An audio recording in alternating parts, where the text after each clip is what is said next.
Good evening, everyone. My name is Ronnie Pinoy. My pronouns are she, hers, and I am the Director of Artistic Programming here at Arts Emerson, and thrilled to be joining all of you listening tonight for this fantastic conversation. So before we get started, I want to start with a brief land acknowledgement. At Emerson College's Office of the Arts, we hold ourselves accountable to the work of undoing oppression and advancing equity to overcome our city's bitter history of segregation and racial inequality. As part of this work, we must start by acknowledging that we are residing on the ancestral and unceded lands of the Wampanoag, Nipmuc, and Massachusetts people, whose name was appropriated by this Commonwealth. We pay respect to the Massachusetts elders, past, present, and future, the traditional custodians of the lands on which we make and present our art. We acknowledge the truth of violence perpetuated in the name of this country and make a commitment to uncovering that truth through dialogue, partnerships, and learning. And I'm especially grateful to be calling digitally from the lands of the Wampanoag, Nipmuc, and Massachusetts people tonight. And as a Laguna Pueblo and Cherokee woman, I am honored to be here in this space. So with that, I'm thrilled that tonight we will be continuing with the second installment of our three-part public dialogue series called The Point. The first iteration of the Point series this year was in the fall with the in-person session that was called Reclaiming What Has Been Stolen. And it was connected to the production of Drum Folk that we had in our spaces at that time, which was focusing on the Stono Rebellion and the impact that has had and the legacy of cultural theft and other forms of oppression over time. So tonight's conversation, and if you're here, you likely know what it's about, is disrupting digital policing. And just to say, our next conversation is going to be about decolonization this April. So please keep a lookout for that date and time for that event. And we hope you will join us. So tonight we'll be exploring digital safety and liberty for communities of color online. So a big topic. We only have about 75 minutes, but thankfully we have a couple of really phenomenal guests who are willing to share their expertise and what they have gleaned in this space with us tonight. And we're thrilled that we'll be able to have a very rich conversation in a short period of time. So one of the things we like to say at Arts Emerson is that the art is the prompt, and the conversation with the support of the art is the point. So this conversation about disrupting digital policing is not, while it is a critical conversation, it is also engaging with some of the works that we have on season happening this season right now. And the next one in particular, called COINTELShow, is based on the FBI's legacy of surveillance, particularly its COINTELPRO efforts in the 1960s to conduct surveillance on everyone from the Black Panther Party, other civil rights movements, as well as the American Indian movement. So COINTELShow is going to be with us virtually. So no matter where in the US or the world you may be calling from, you can join us for this fantastic piece that is going to meet March 8th through 13th at Arts Emerson online. And thankfully, we have a guest here tonight that is from the wonderful Mondo Bizarro that is presenting, that created this amazing piece that we are presenting in March. And so with that, I'm going to take a second to introduce the wonderful Dan Prixarnicle, if you could show your video, hello, who's the producer of Mondo Bizarro and very graciously joining us from Mardi Gras headquarters in New Orleans tonight. Good evening, everyone. Hi. Thank you for the introduction, Ronnie. Thanks so much for being here. So before we dive in, I'm just hoping you can tell us just a little bit about Mondo Bizarro and also how a little bit about how this piece came to be. Sure thing. Well, as Ronnie said, my name is Dan Prexarnicle, and I'm the creative producer for Mondo Bizarro. We are a New Orleans-based ensemble that creates and presents a wide array of work, ranging from site-specific performance work to digital storytelling and everywhere in between. We are in our 20th year, and we're super excited to bring the show to you all. And where the piece came from was June 2020, stuck at home, and everything was on pause. And the relationship we've been building with Larry has been for years ahead of time. So we've been in communication, relationship, and community with Larry for a while. And he had actually presented this piece at our Space Catapults in New Orleans, maybe 6 years prior to that. And the idea just kind of come up to figure out something that we could kind of work on together while we were all in quarantine. And the idea came up of like, well, what happens if we adapt COINTELSHOW for the Zoomscape?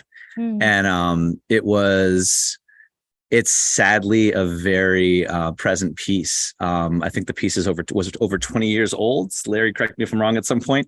But the piece has been existing as a one-person show that Larry's done all sorts of places for over a decade or two.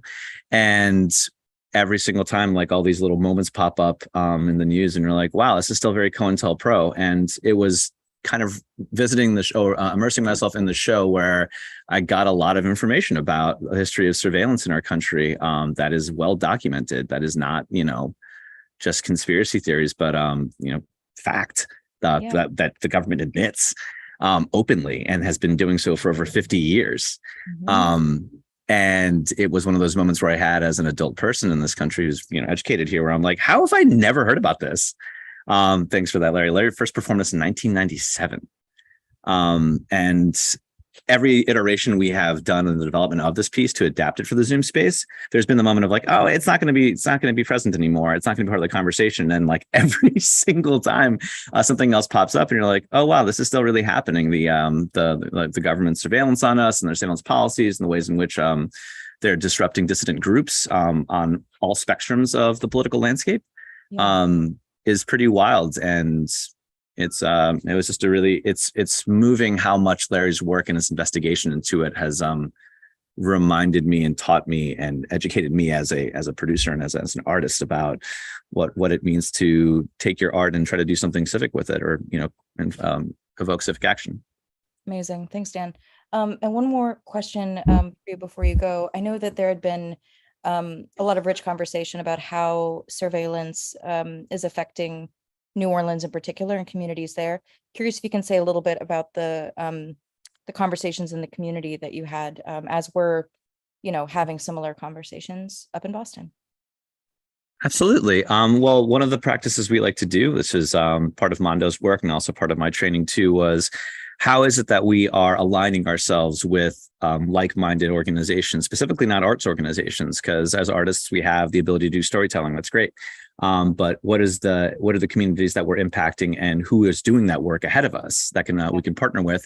So for this piece, we partnered with an organization called Eyes on Surveillance, and we had these really rich conversations with two other members, Didi and Renard, and just about the type of work that's been going on in terms of like legitimate action happening in the city of New Orleans about these red light cameras that were going up around the city, and all like millions of dollars being spent on surveillance technology that we've all signed off on, but didn't really know what it was doing. And they're really shedding a light in terms of like, well, this is where your vote's going. This is where the money's going. This is the impact that it's had. And it's not been what they said it is.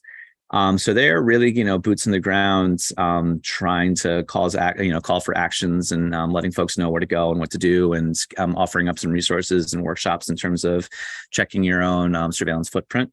And one of the things we did in preparation for the show was we recorded two like hour-long conversations with both of them and getting their perspectives on their work and their process and on the work that they're doing. And those are available to everybody, and they're going to be on our Emerson website soon. I believe the producing team has all access to that. So we really encourage folks to give those interviews and conversations to listen to kind of steep yourself. Like that's what we're considering part one of the experience. Part two is the witnessing, and part three is the action afterwards. So we're trying to think of this as like a kind of a larger immersive experience, not just transforming the Zoomscape, but also trying to figure out how the work is impacting our lives and things we can do about that. Amazing. No, and I've been such a fan of Mondo Bizarro for such a long time because of not just the incredible artistic work y'all create, but also the container and the way that you onboard folks into this conversation. So for sure, for those of you listening in, check out the Arts Emerson website for more information on that. It's a really wonderful series of interviews. And just to say, we're very lucky to have not just Dan joining us from the Mondo Bizarro team tonight, but we have lots of COINTELShow Love bookending tonight's event. So Dan is joining us here at the beginning, and at the end, Larry Bogad, who wrote this incredible piece, is going to be joining us for a reflection at the end. So with that, Dan, enjoy your Mardi Gras, and thanks so much for being with us tonight.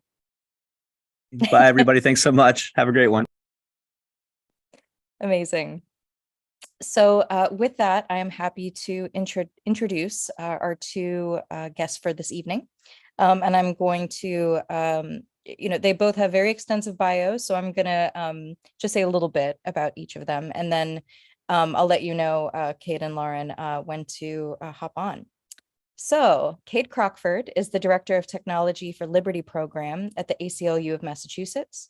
Kate works on issues at the intersection of technology and civil rights and civil liberties, focusing on how systems of surveillance and control impact not just society in general, but their primary targets, people of color, Muslims, immigrants, and dissidents. Thrilled that Kate can be with us here tonight. And Lauren Ruffin is an associate professor of world building and visualizing futures in the School for the Future of Innovation in Society, with joint appointments in the School of Arts, Media and Engineering, and the Media and Immersive Experience Center. Her research expertise is race, gender, and accessibility ethics, as well as economic justice in digital spaces. She's a co-founder of Crux Cooperative, an immersive storytelling cooperative that collaborates with Black artists as they create content in virtual reality and augmented reality. So with that, I'm thrilled to welcome Kate and Lauren into the room. Amazing. Great. Hey, y'all. How's it going? Going well, going well. So fantastic. I can't wait to dive into this conversation with both of you and to see all of the wide-ranging places that we could go. So I'm gonna start us, which to me is diving into the deep end. And I'll start with you, Kate, if that's all right. So we just heard a little bit from Dan about the artistic expression and excavation that was happening in response to Larry's work digging into FBI's COINTELPRO history. So, I think, spoiler alert, I think that there's a case to be made that digital policing is not something that just lives in the 1960s, but is very much present today. So my first question is really, how is digital policing taking place today? And is this an evolution of past surveillance efforts from law enforcement like COINTELPRO, or something wholly different? So Kate, do you mind kicking us off with your thoughts? Sure. Thanks for the invitation. It's really nice to be here with all of you. So I would say that what's going on now is definitely a continuation in many ways of what the US government has been doing for many decades now, since the COINTELPRO era, certainly. But there are also some pretty significant differences between what happens today and what happened, 50 to 70 years ago. And I think the main one, obviously, is that our technology has changed quite a bit. So the quantity of information that the government is able to collect about not just, 100 people, 1,000 people, even thousands of people, but about hundreds of millions of people, is completely different from what the government was capable of doing when they were using index cards and file folders and physical paper. And, one of the reasons for that is that major technology companies that facilitate all of the communication that we do today, and facilitate our ability to find the answer to any question in the world with the click of a button, also collect huge quantities of information about us. You may have heard about the phrase surveillance capitalism, coined by a Harvard professor, Shoshana Zuboff, who wrote a book a few years ago about how the digital communications industry has spawned a new form of government surveillance in addition to corporate surveillance. Just today, in fact, the Supreme Court declined to hear a challenge from the Wikimedia Foundation, which was represented by the ACLU and the First Amendment Center at Columbia Law School, the Knight Center, to a surveillance program that Edward Snowden disclosed 10 years ago in 2013.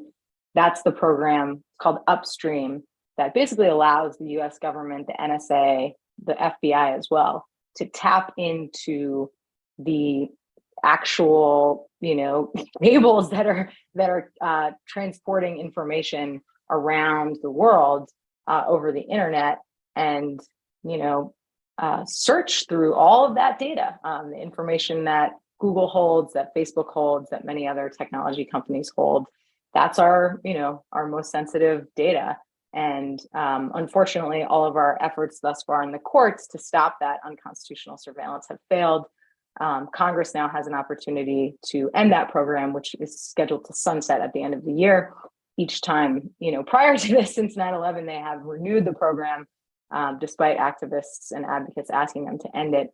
That's just one example. The other thing that's happened since 9/11 that's really profound is, not only have we seen our technology change in massive ways, facilitating these new forms of data collection, not only are we now seeing the government, piggybacking on corporate surveillance in various ways, we've also seen a transfer of hundreds of billions of dollars from the federal government down to state and local governments, to state and local police, for the purchase of all kinds of surveillance technologies that 20 years ago were really only the domain of these national security style organizations, the FBI, the CIA, the NSA. So that's everything from the surveillance camera networks in our neighborhoods, to license plate readers that keep track of where everyone's driving, to facial recognition systems, to databases that allow, again, the government to piggyback on data broker corporate surveillance. Many entities, LexisNexis is one that you may have heard of, that make their money by collecting as many records as possible, not just about people that are under some form of suspicion, but about everyone. And then government agencies, even at the state and local level now, can simply get a license to access all of that information all of the time. So, the other thing is that the kinds of political, very targeted surveillance that the FBI was engaging in during the COINTELPRO era, that is still happening. Just a few weeks ago, we read in The Intercept about an paid FBI informant in Denver, Colorado in the summer of 2020, whose job it was to incite Black activists in Denver to violence so that the FBI could swoop in, and so that Donald Trump could say, see, these people are violent terrorists. So the same kind of, infiltration of left-wing Black radical movements that was happening in the 1950s and 60s is happening today.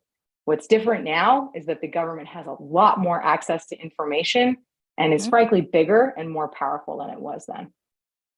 No, thank you, Kate. And there's so much in what you're talking about that dovetails with an earlier conversation I was having with Lauren. So many aspects of it, but in particular, the language of surveillance, capitalism that you elevated, and the notion that it's, while of course the sense that there are going to be particular people, communities that are going to be targets, the kind of amount of data and the kinds of data that are available have just completely expanded. So Lauren, I'd love to hear from you, and riffing off of what Kate was offering, how to you is digital policing taking place today? There we go. I did it. Yeah, I think I'll probably be about that articulate. So we're even. No, but I think, I would probably take kind of an expansive role of how policing shows up. And just to make it real life, and I would introduce the sort of, intentionally exploited communities have always been exploited and always been surveilled. So for us, it's no different, right? Like in many ways, you can, go back to slavery times and figure out what surveillance looked like and trace that all the way to today. Kate, I loved what you said, and I would think there'd be, just to put a finer point on it, white communities are being surveilled now. Affluent white communities are being surveilled for marketing.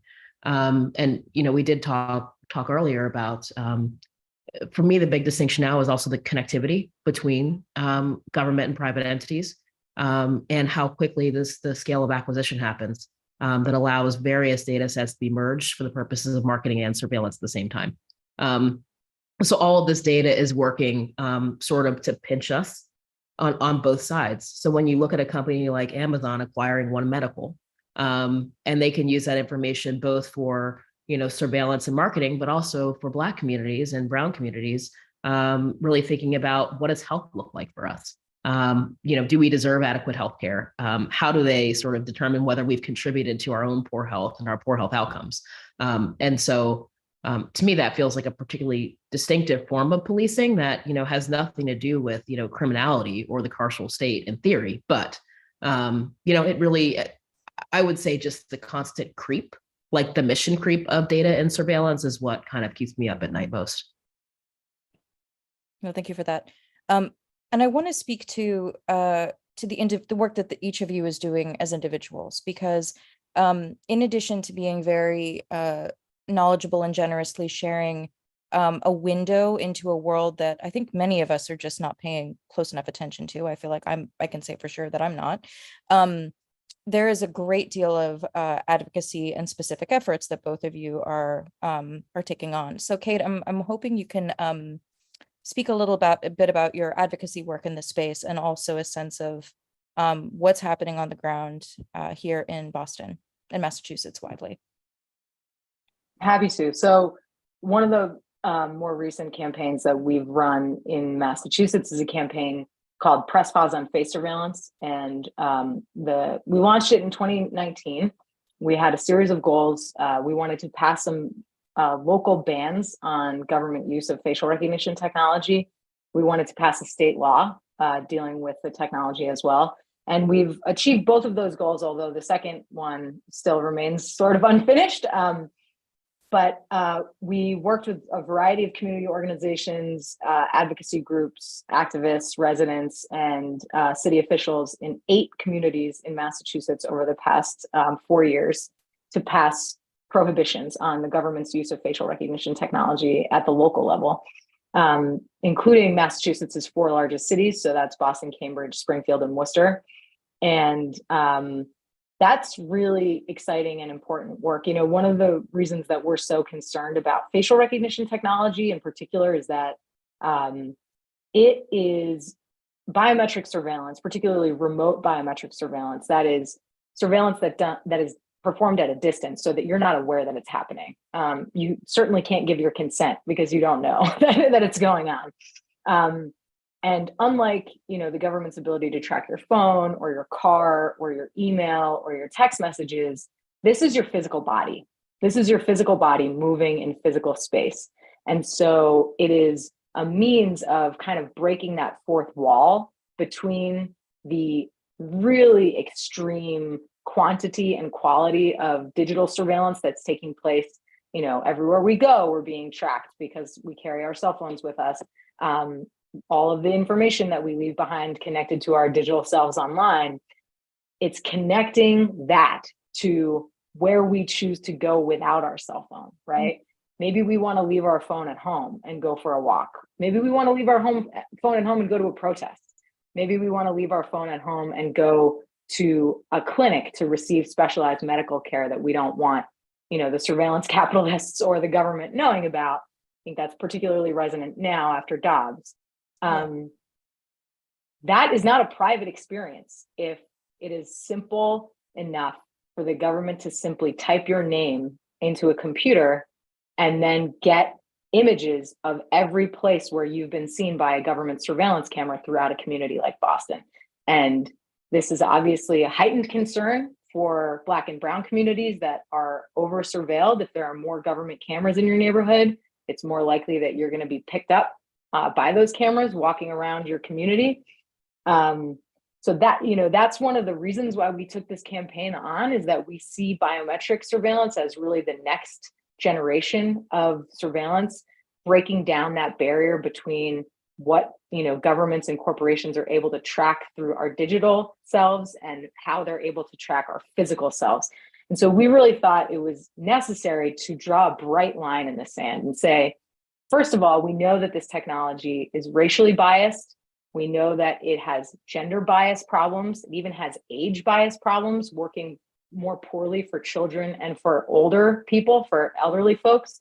So really only working very well for middle-aged white men, which obviously is a tiny fraction of the population.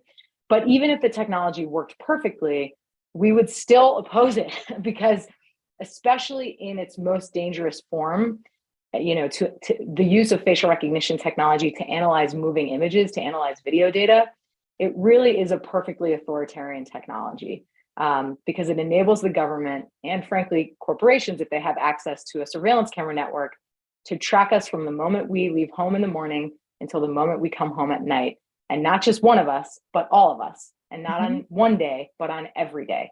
And so we intervened. We got 8 of these bans passed. We're working with the state legislature in Massachusetts right now to put in place some very strong checks and balances to make sure that that type of surveillance never happens in Massachusetts. I think it's a really exciting campaign for a lot of reasons, but I'll just say one, which is that when we launched it, people called us crazy. We were told by so many people, particularly people who I would call like technophiles or people who believe in technological determinism, that simply because the technology exists, it will ultimately be deployed in every conceivable context by every conceivable actor to do every conceivable thing. And we said, the hell it's not. And so we organized, and, we certainly haven't won the fight all across the United States. But what we have done is protected our communities in 8 places, 4 largest cities in Massachusetts across the state. And we have also put in place some initial checks and balances on government use at the state level. So the message that sends to me, and I think it's a really powerful message, is that if we really believe in democracy and we are sufficiently organized, we can use our democracy to take community control over these issues, to ensure that it's not the FBI, it's not the police, and it's not Jeff Bezos or Mark Zuckerberg or the guys' names you don't know who run these surveillance companies who are making decisions about what our future is going to look like. We are in the driver's seat, and we are going to make those decisions together. Amazing. Thanks, Kate. And thank you for your work and your advocacy there. Lauren, this is, to me, connecting so much with the work that you've done in a lot of different sectors and in the nonprofit sector as well, that, I think when we think about data, we think about surveillance, we can go to a very government heavy place. We can go to other people are making these decisions for me, for us, about safety and security. But there are so many different kinds of data and so many ways in which, it feels like that a lot of us are kind of behind in thinking about what we need to do, but that, these are issues that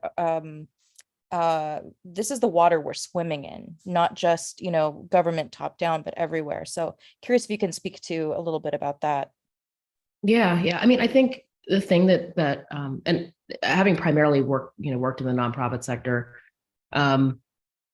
there are a number of problems. One, we tend to serve sort of the most exploited communities across the board.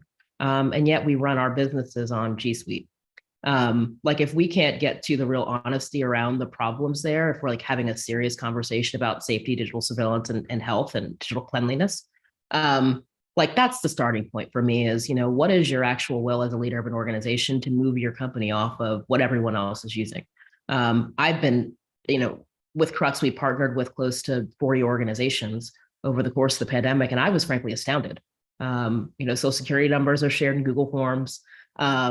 People holding financial, we haven't worked with larger tech companies that are sort of have to be HIPAA compliant or whatever. We're still sort of trading all sorts of sensitive financial data.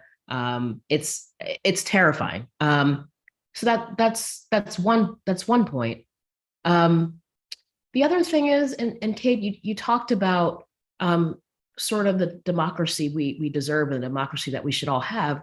And I think we have to be really honest that some of our colleagues, people who are leading organizations, don't necessarily agree that everyone should have access to that democracy and everyone should have access to be sort of the ability to avoid being surveilled.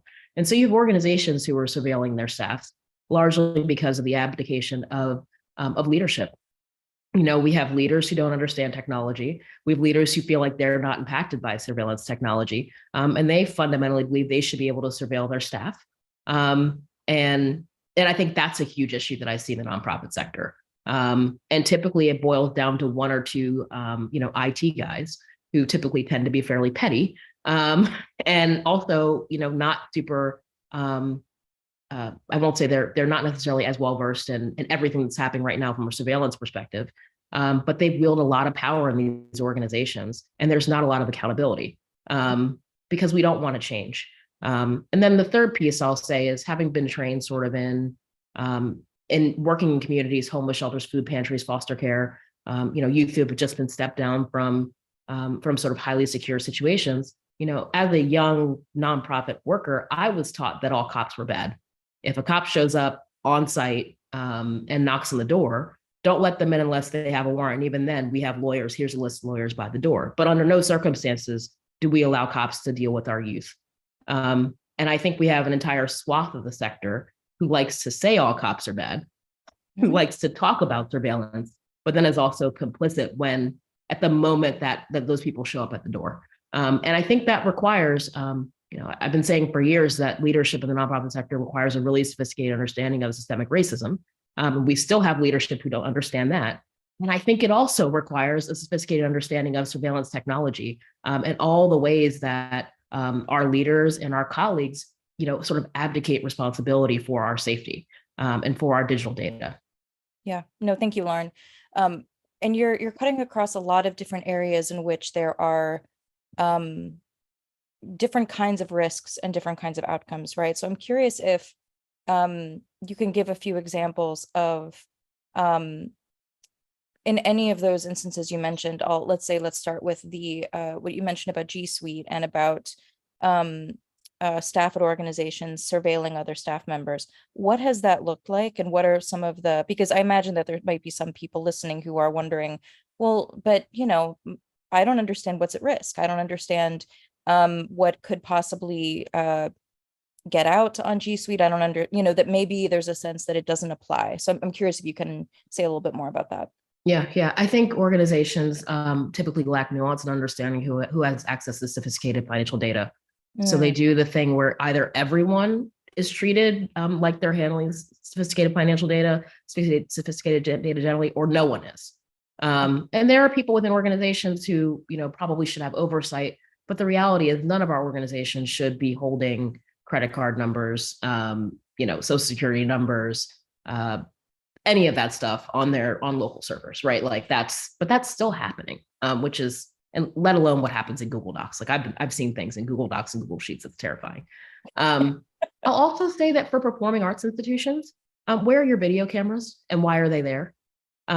If you are purporting to serve and work with brown communities, being really thoughtful about video cameras. I haven't yet seen the proliferation of sophisticated facial recognition technology at performing arts venues.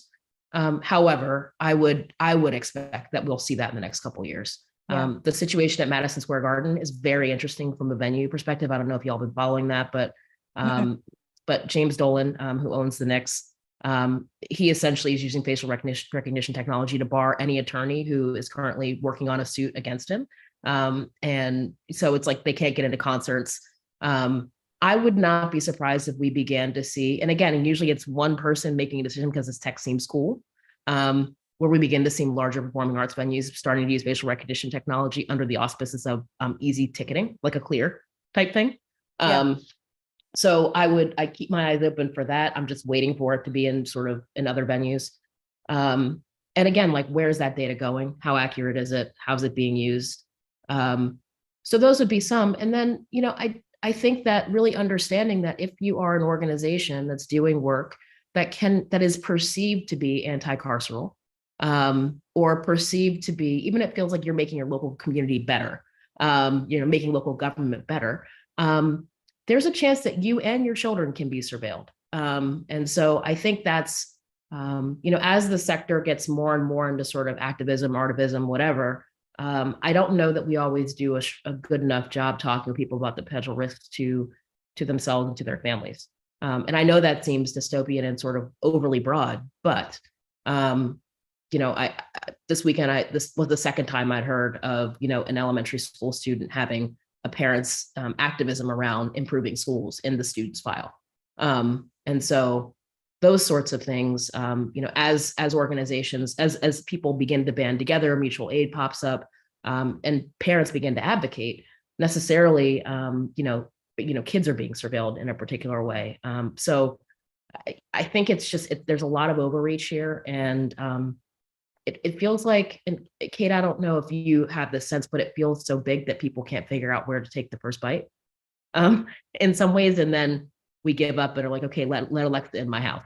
And I think that's sort of the slippery slope, right?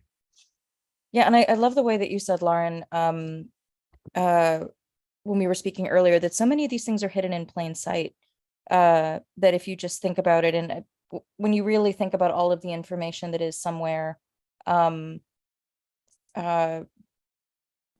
you really start to think about it, you can start to put the pieces together of what is really out there in terms of your data. I want to take a second sometime before we go to questions, to also talk about the opportunities of some of this data that's available, and the potential for all of the technologies we're talking about to be used to advance a more just world, and and not the threat. But before we leave this area entirely, I was hoping, Kate, and also Lauren, please jump in if there's more you want to add on this, that I think that there's still in many folks in Boston that, I'm new to the area, so I can't say this broadly, that there is this sense that still at the bottom of things, security is still a concern. And so we can't completely dismiss security and how surveillance is important to security. And I'm hoping that you can say a little bit more about why that's problematic, if I can go so far as to use that word. Sure. So yeah, I hear all the time, either, why should I care about my privacy? This is frequently something that wealthier white people say. To, the horse is out of the barn, kind of, Lauren, what you said, like, I don't know what to do at this point, to, yeah, I want the cops to have all the technology so that, they can get the bad guys. A lot of different ways to respond to that last one. I'll pick a couple. Yeah. One is that the cops sometimes are the bad guys. And I don't just mean because of the history and present of policing with racially disparate outcomes in virtually every area. I don't just mean in terms of police violence. I also mean in terms of domestic violence, right? Police officers are human beings, and they're human beings that experience a lot of trauma. They show up at car accidents where people's heads have been, removed from their bodies. They see shootings and stabbings, and, they see people at their worst. So they are often having a difficult time. And we see the results of that in statistics that show that police officers have much higher rates of domestic violence than non-police officers. So it is not a great idea to create an Orwellian surveillance system with no checks and balances whatsoever, and then hand the keys to that system to people who do not receive, adequate training. Virtually no police officer in the United States really receives adequate training, who may themselves have personal problems that, result in violence or harm within their families, that may just want to use information to, get their neighbor who they're having a disagreement with over trash cans. You know what I mean? Like, it could be even something really silly like that. It could be something really serious. A few years ago, there was a really fascinating, horrific case, a string of murders of young women, I think from like the 1970s, that was finally solved using this new kind of DNA testing software. And they ultimately discovered that the person who was responsible for a serial killer spree of sexual assaults and murders of young women in California was a police officer the whole time. So, police officers are human beings. Again, they themselves can be engaged in very serious criminal activity, harmful activity, violent activity inside and outside the home. So, power corrupts, right? And absolute power corrupts absolutely. And so it is just a bad idea to give anyone the amount of power that we are today giving to tens, if not hundreds of thousands of low-level police officers across the United States with respect to the amount of information that they're able to access about anyone, right? So that's one reason, just safety, right? Yeah. The idea that this stuff, buys us safety is not always true. And then the second thing is that we see how political surveillance works, right? Yeah. This is harmful, not just to the Democratic activists who are targeted by the surveillance, it is harmful to our society. Just imagine if the FBI had succeeded in, destroying the anti-war movement. Would we still be in Vietnam? Would that be good for the country, right? Would that be good for the world? Just imagine if the FBI had succeeded in fully destroying the Black Power movement. Would that be good for the United States? I don't think so.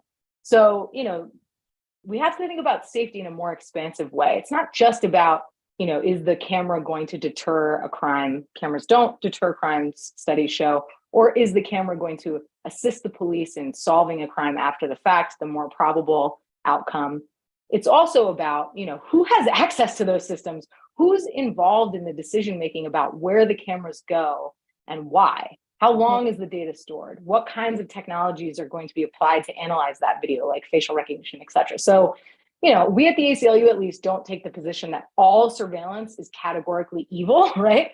But we do take the position that without rigorous democratic controls and checks and balances and democratic buy-in on the decision about whether or not to deploy surveillance, it can be deeply harmful, and not just to privacy, but to safety as well.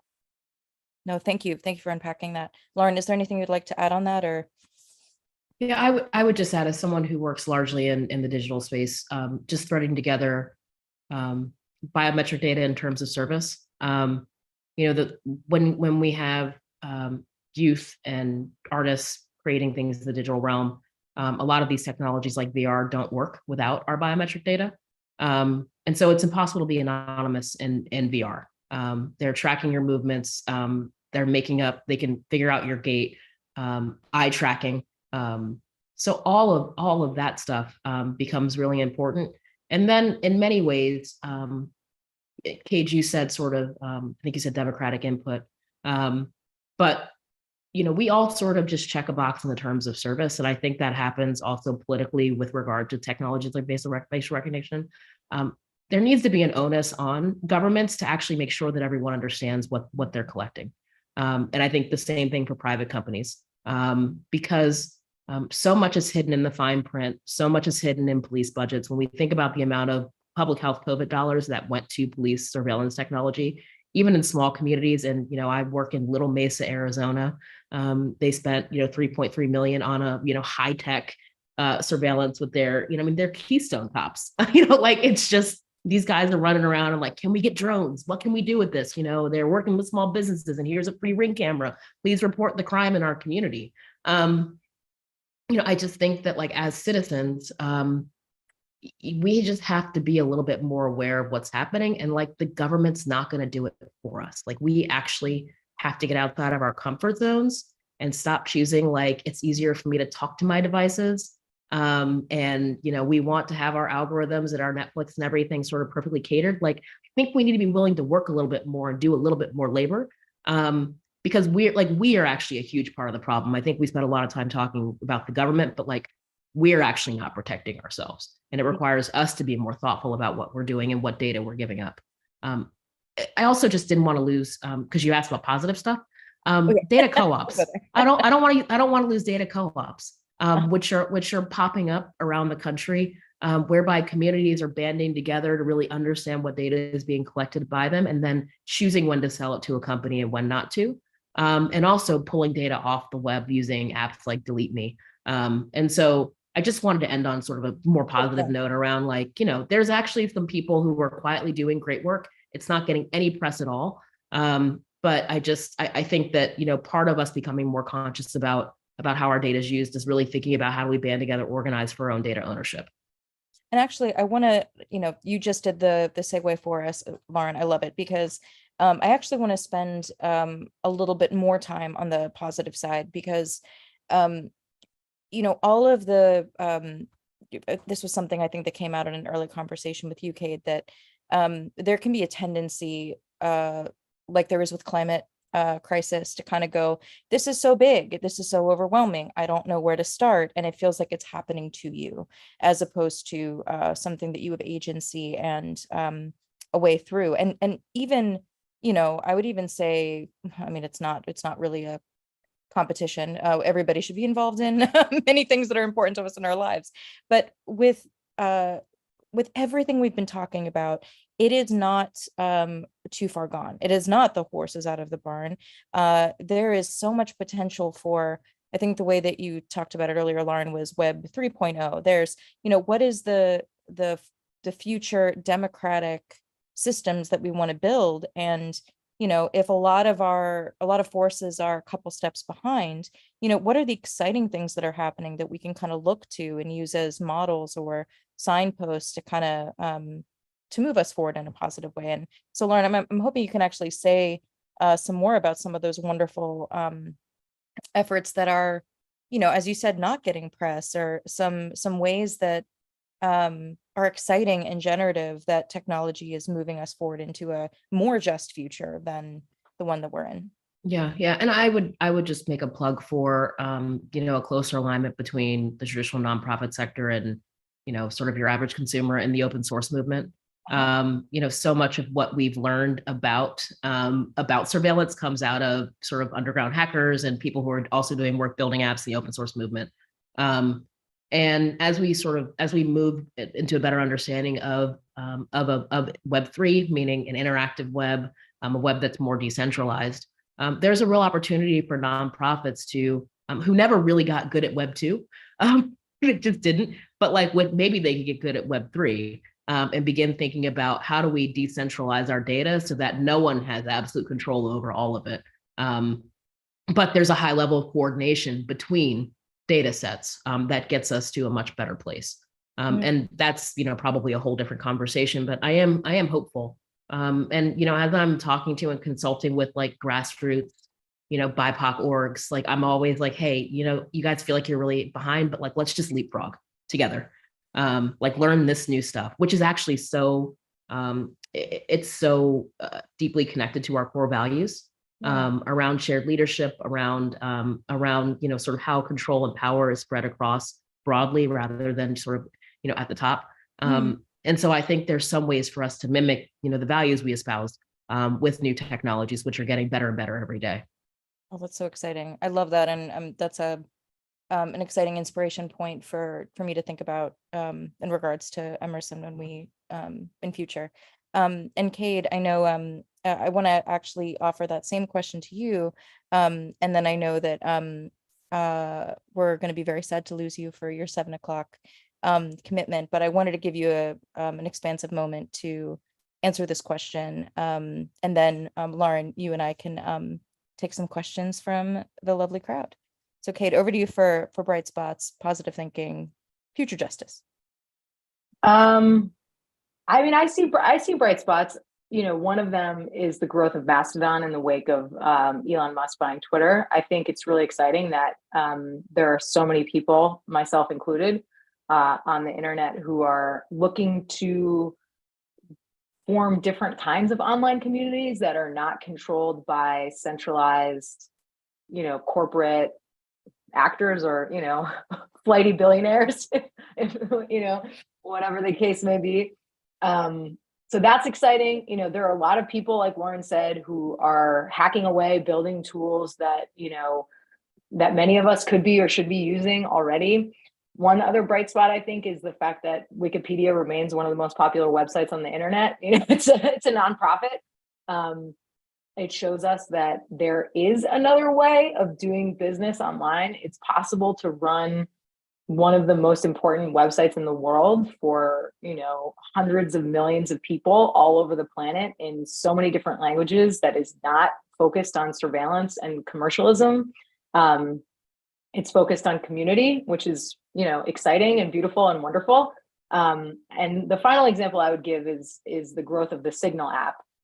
10 years ago, when Ed Snowden was asked, well, what should people do? He said, use Signal and Tor.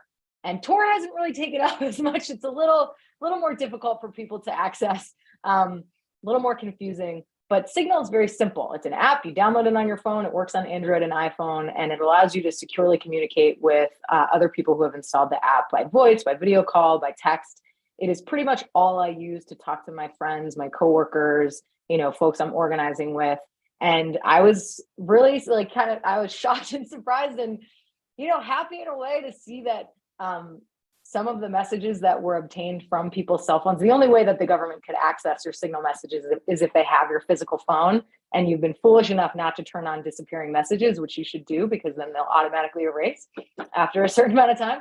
But some of the messages that were in, I forget which court case it was or investigation that the House was doing into the Trump, insurrection brouhaha. But some of the text messages that they obtained from these high-level Trump officials were Signal messages, which is like, on the one hand, oh my God, the Trump people are using Signal. But on the other hand, it's wonderful, to see that the technology has grown so much that, even people in the White House are using it to securely communicate. So I think there are some bright spots. What I'm hopeful for is that, our democracy is going to be strengthened, because I think that's a real challenge.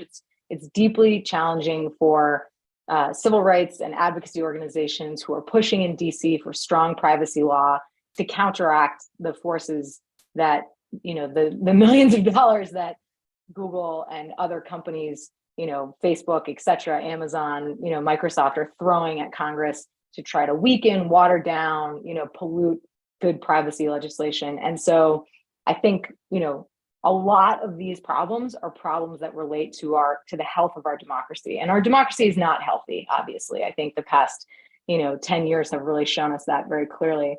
But if we can strengthen our democracy, then we can have better democratic technologies. And, to me, those are deeply, deeply connected. So I would say, as an individual, what you can do is learn about your local government, learn about your state government, get involved, give a shit. Not just vote, do more than vote, organize with your communities. And the other thing is, you don't have to do it alone, right? Miriam Kaba always says, and I think she's quoting someone else, but she always says, you're not responsible to do everything, right? But you are responsible to do your thing. And so whatever it is, pick your lane and make sure that you're standing in solidarity with other folks who are fighting for justice in their lanes, because that's really the way that we're going to move forward in terms of strengthening our democracy and, ensuring that our technology reflects our democratic values, which today, in large part, it does not. Thank you for that, Cade.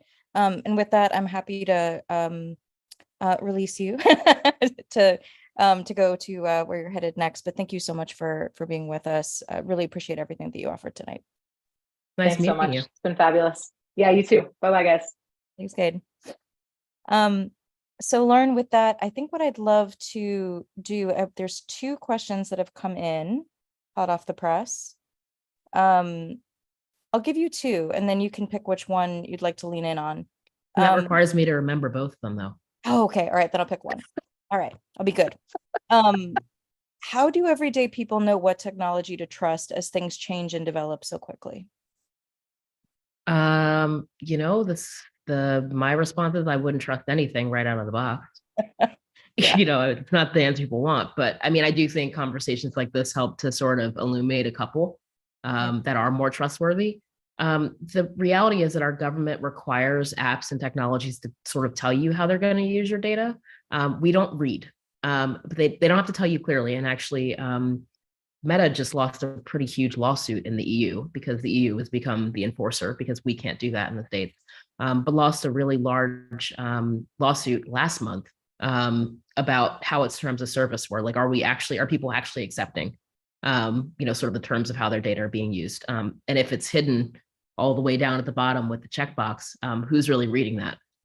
I've been working with large tech companies for years. When they ask me what they should do, in my list of 3 things, number 1 is always, you need to start making videos that people have to watch before they use your app to tell people how they're going to use their data. That to Yeah. me would go, if you had to listen to like, I don't know, who are people not mad at right now?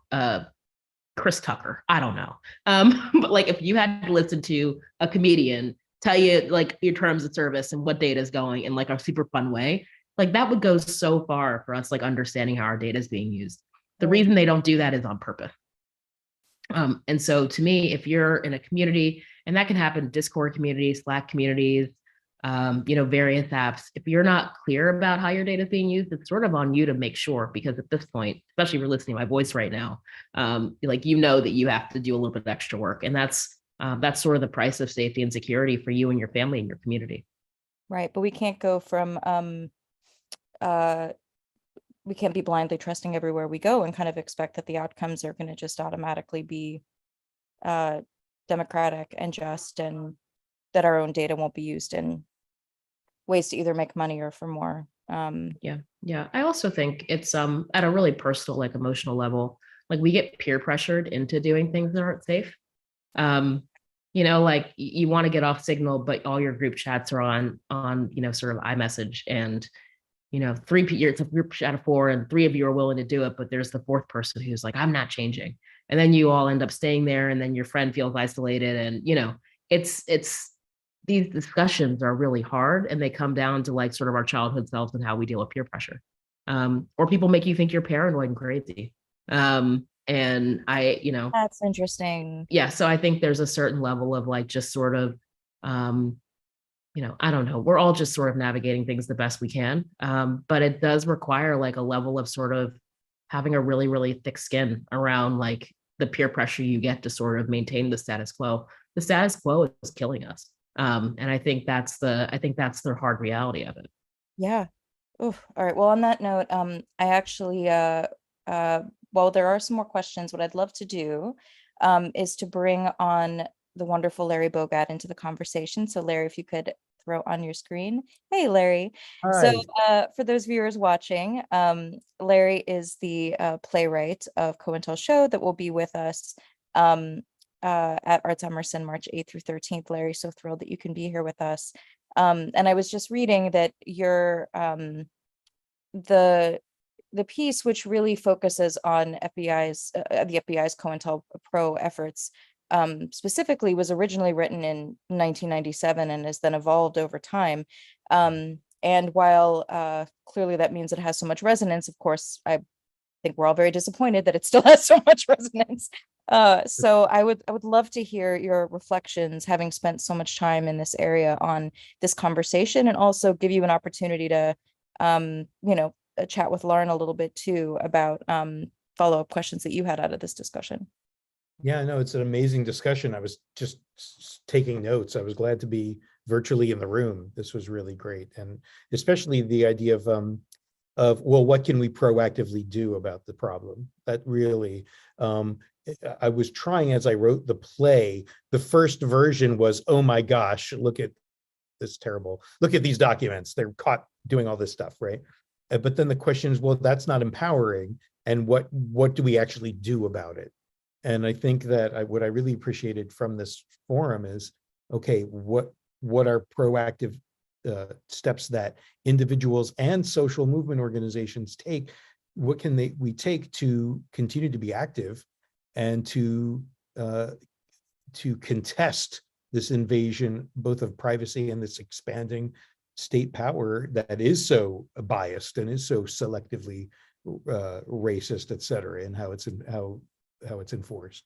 So I really appreciated hearing that the script does what it can do, right? And it's not an essay, it's a play, right? It is interactive. There are elements that get used in some productions and some don't. One of the things I was hearing in our discussion just now, your discussion, was, there are people kind of opt into being surveilled sometimes out of fear of the other, out of buying into the biases, buying into the racism or classism, et cetera. And then also out of convenience in a default setting. We do this show sometimes when I'm doing it live. I have an option in the lobby where you can either go right through it to your seat, but you have to give us your phone number. And then we're going to be texting you during the show and asking you to give us information about your neighbor. And you have to leave your phone on, not off. You can't turn your phone off during the show. It's reversed of the usual. Or you have to wait in a longer line that takes more time and we process you, and then you don't have to give us your phone number. But it's playful and it's weird and it's Marx Brothers-y or whatever you would call it. But it is about that question of that choice that we make every moment. This is more convenient, like you're talking, I want to talk to my machines. Well, you give up something for that. I want a robot to vacuum my floor. Well, now they have the dimensions of your house. I don't know. There's so many things that this comes up. It's bizarre.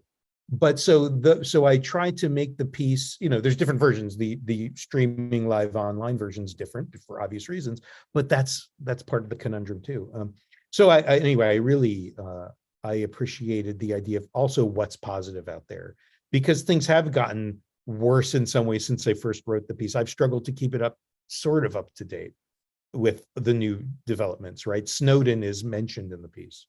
Do you know what I mean? And the idea that Hoover never dreamed of this capacity to spy and disrupt is in the piece.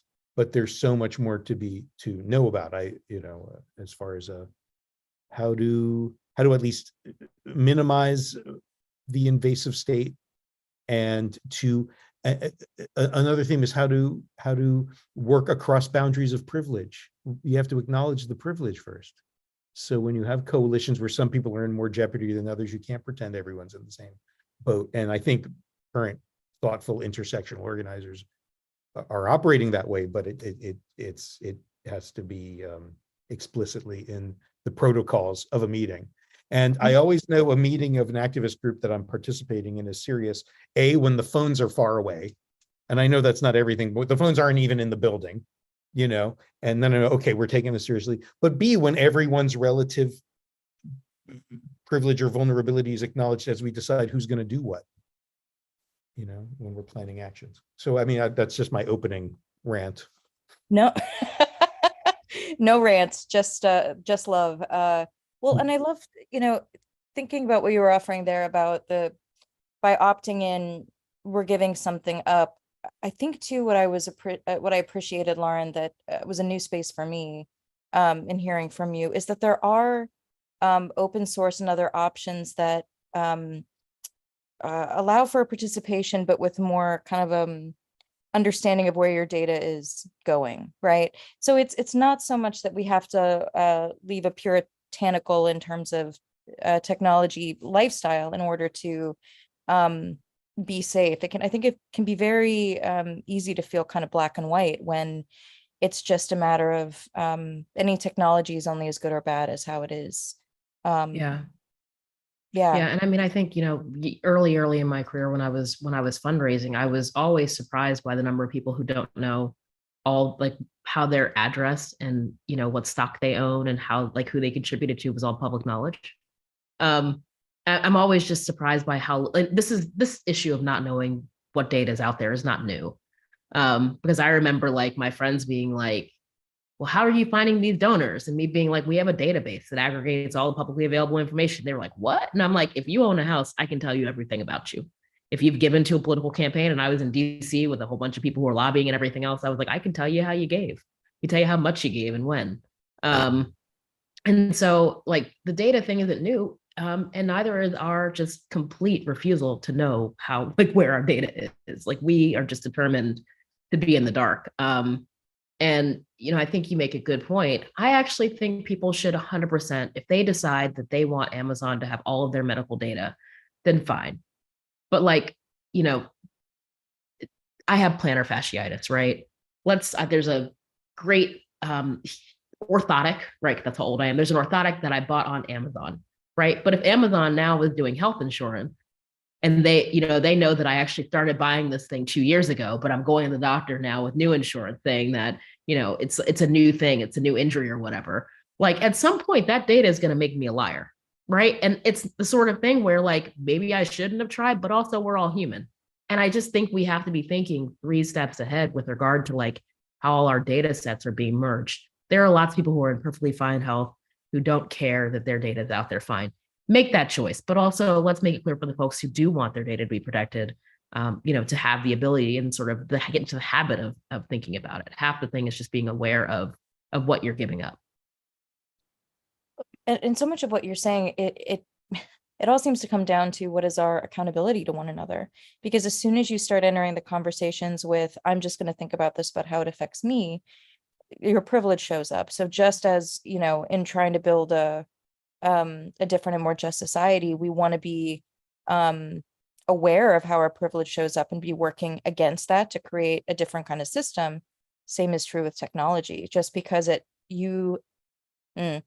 just because you've decided, well, it's not going to personally affect me because of the ways that I've identified based on my health, status, race, privilege, class, etc.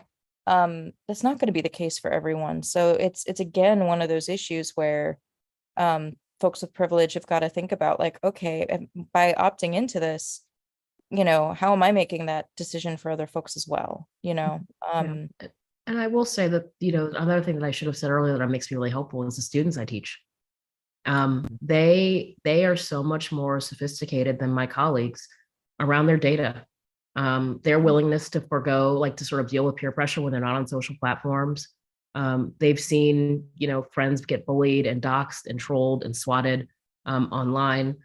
They want no parts of that. Like they, I really hate that we're like kicking the future of the world, climate change and healthcare and racism and voting and gun control and data surveillance and policing down to this generation. And they're ready for it in a way that, like, my colleagues who are currently sort of leading organizations simply are not. I do think increasingly in our sector, the arts sector, that people are always complaining about the younger generation. They want too much. And I always, I feel like my colleagues tell on themselves with those conferences. They think, like, I'm looking at them like, you're telling on yourself, because they want exactly what we should all want. They want a 4-day work week with good pay and someone who doesn't abuse them. And they want to do stuff that's good for why are we bitching about that? What is wrong? Like, what's wrong with you that you think the things that these people want? And anyway, so, but my students get it. They ask an app not to track them across the internet. They're using Brave browser and DuckDuckGo. Like, they are very, very, they have separate email. Like, don't use my ASU email account they are very, very clear about their digital boundaries. And I love it. I have such lovely conversations with them, just organically about their boundaries, and they have fucking boundaries. We don't have any. And I think it's just really important to acknowledge that in this conversation. No, and what I really appreciate about this entire conversation is that the way in which I think for many people, the sense is that all of this conversation about digital technologies, the way our data can be used, it seems like it's over there in isolation, but it all intersects with all of the other psychologies and challenges that we have as a society, and they just show up there as well, right? So it's not this separate thing that is in a box somewhere that you should be doing and eat your Wheaties, about taking care of your data security. It has much bigger positive and negative potential than I think a lot of us want to kind of show up for. And I say a lot of us because there's, to your point, there's a great many people, including the next generation, who are stepping forward. And, I'll say for myself, I'm new in this space, and I feel like I've learned so much just even in the last few weeks of preparing for this conversation. The So question of who watches the Watchmen is not going away. And then on top of that, that savviness that the younger generation, that the students have, is so important that we could learn from them some of that savviness. And that includes being surveilled and the data we give up, and also recognizing authoritarian bots when we're being courted by them. That sort of cultivating of fascist ideology online that comes from authoritarian movements. It's a related issue, right? well, and as a follow-up question to that, Larry, before we need to close, as an artist and as the and I know both of you are wonderful artists, Larry, with this particular piece, and it has such a zeroing in on COINTELPRO, but has wider resonances as well. You know, what does this conversation make you think about where artists can really have an impact, or what do you think the role, and actually let me offer this to both of you, what do you think the role of an artist can be in these conversations? I mean, I think in terms of in respectful dialogue with social movement organizations as you're working or writing, so that it's not just, oh, I'm the auteur and this is my, my expertise. It's really not, it comes out of a lot of research and working in praxis with social movements to realize what's going on. This part of what came out of this was I was a part of CISPAS years ago when we were totally infiltrated, and a number of the groups I've been in were infiltrated. So that was where I got the impetus to, some of the groups were ridiculous, like the Clown Army was infiltrated, but Billionaires for Bush and Reclaim the Streets, these are groups that that's not a good use of resources. We were infiltrated. But that's what some of the impetus came from. So I think it is sort of like moving with and alongside social movements as an artist, and listening as much as I'm talking is a big part of it. Yeah. Yeah. Awesome. Yeah, Lauren, Yeah. Dad there. Yeah, and for me, this is just an outcropping of the ongoing conversation around ownership. Whether that's fractional ownership of work, how like intellectual property conversations, and I'm so excited to see what's happening with NFTs and smart contracts in the creative sector. The ability to especially for young artists, to bet on themselves and continue to sell only fractional pieces of their artwork on the chain, and to have I just think that to me gets me really excited. And this conversation about data surveillance is just about like, we own our data. It's an asset. Companies pay for it. They pay other companies for it. They should be paying people for it. And so if we can find a really transparent way for us to understand the data that we own, it's almost like it feels like airspace. Like it's airspace legally is like above us, but we don't really think about it as like as an asset.